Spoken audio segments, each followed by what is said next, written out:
Some other technique, electron-related characterization technique. Instead of using X-ray as an incident, you are using electron to bombard, to shoot electrons into the material, and it can excite all types of different particles. Backscattered electron, secondary electron, absorbed electron which is absorbed, inelastically scattered electron, the electron coming out and losing some energy. Forward or transmission electron, elastically scattered electron.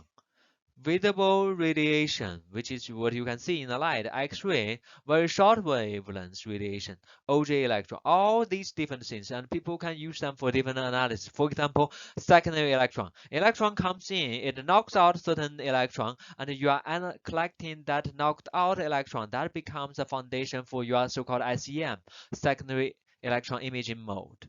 Okay. On the other hand, SEM, you have so-called BS, backscattering mode. And when you use backscattering mode, the electron that is scattered back directly from incident beam, this can give you some information about the elements, the composition. Different element gives you different contrast under backscattering mode. Okay, not by morphology, but by different elements. Heavier elements gives you brighter contrast. Okay, for backscattering. And then the EX, this is the energy dispersive X-ray spectroscopy. Electron going in, it emits some X-ray, and you are collecting that X-ray to analyze for composition analysis that tell us, okay, which portion is silicon, which portion is aluminum. Okay, EDAX analysis used quite often by material scientists.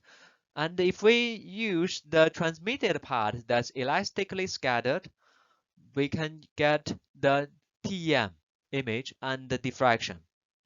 And if we collect the OJ, electron in, electron, some of the electron that is emitted by the OJ electron, we can get the surface composition information. And finally, use energy loss electron energy loss spectroscopy. Use, which is okay, inelastically scattered electron that can provide similarly composition like EDAX, but we can detect lighter elements below boron.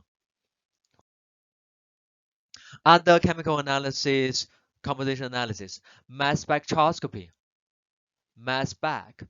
Okay, we are going to atomize, get the material into gas phase, and analyze with mass spec. That's the mass and charge ratio for every species, and using that, we can tell what the element it is or what the species it is. We can also use infrared. Different function groups, they absorb IR differently, and we can use that for composition analysis, or using the conductivity in the gas phase for composition. Different gas have different decimal conductivity, and we can also use that for analysis. Quite often, we have to vaporize the material and analyze with IR or TCD. Typically used for light elements analysis, but not so much. They have to be for major element, not so much for impurity trace element.